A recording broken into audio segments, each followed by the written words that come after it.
Everybody. For my oral presentation, I decided to focus on an advertisement that objectified a woman. Um, I decided to focus on a single ad that I came across that really kind of irked me.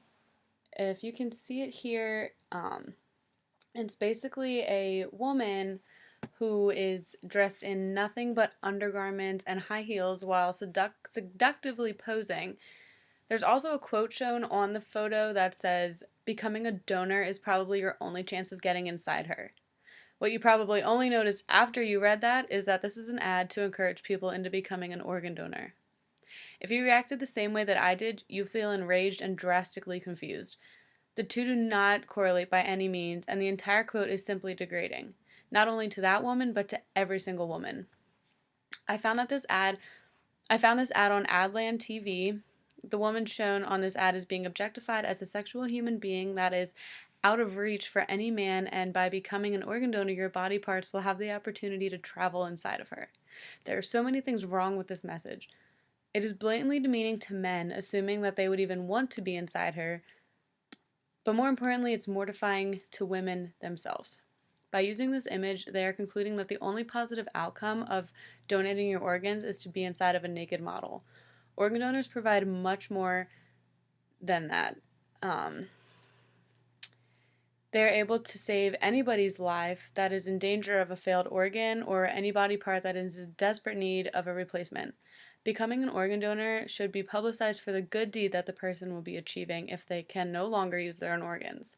But instead, it is being utilized to objectify women because that's what sells. In an article written by Jane Nicholas with research done by the University of Toronto called Modern Girl, she shares the importance of society destroying women and their bodies. How do we separate the body from other analytical categories like gender and race? Can the body stand alone as its own analytical category? She also stated, beauty was politicized discourse that shaped the boundaries of who was and who wasn't beautiful, as well as who was ordinary and who was exotic. Society and media have deemed what was acceptable and what wasn't. In an article called The Effects of Sexual Objectification on Women's Mental Health by Emma Rooney, she defends this tragedy created by the media. She described all the problems that have taken place in women as a result of the perception society has on the perfect woman.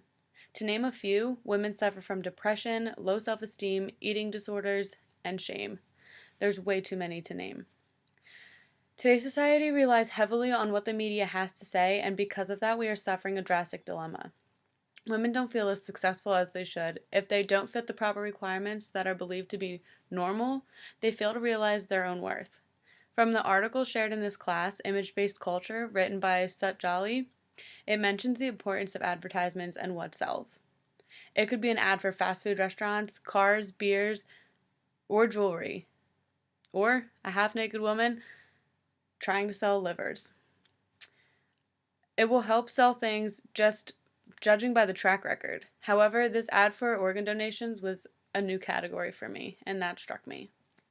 Another article that was shared within this class called Barbie's Lead Designer Defends Barbie's Crazy Proportions, where Mark Wilson interviewed the Barbie designer who strongly defended their decisions. He asked, "So you don't think there's a body comparison going on when you're a girl?" And they replied, "I don't. Girls view the world completely differently than a grown up." With that being said, it could be true, but contrary to that, it could also be false. When girls grow up with the perception that women need a Coke bottle figure and a double zero size waist, they could feel pressured to accommodate that. The towering effect that the media holds over girls at all ages could construct an unrealistic future, resulting in mental health. During my research, I was led to an article called Why Women Should Be Taken More Seriously in the Boardroom, written by Barry Gunter. This stuck out to me because women have come a long way in success to hold such a low number when it comes to working. Even when women do become successful, they receive such backlash from the media and society themselves. For example, in the sports world, if a woman becomes a ref, a head coach, or a broadcaster in a male dominated sport, they're immediately criticized for their gender and lack of knowledge. The pressure women face every day creates an inadequate feeling to truly pursue their dream. A major advertisement that features explicitly dressed women are for beer companies. Budweiser and Miller Lite are two companies that come to mind.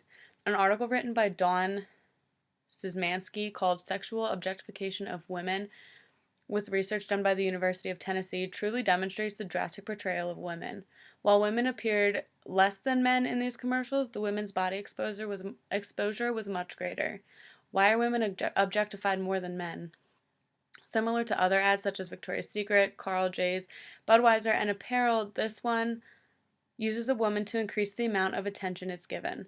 However, because this is for the donation of organs, it's without a doubt inappropriate. This ad shows just how degrading the media acts towards women. Women don't receive the proper amount of respect and praise for how far they've come. They don't fully know their worth because if they wear too much clothes or too little makeup, they aren't truly accepted by society. Who's going to respect women when they are being paraded around as pieces of meat, trying to sell a bottle of beer, or in this case, a kidney?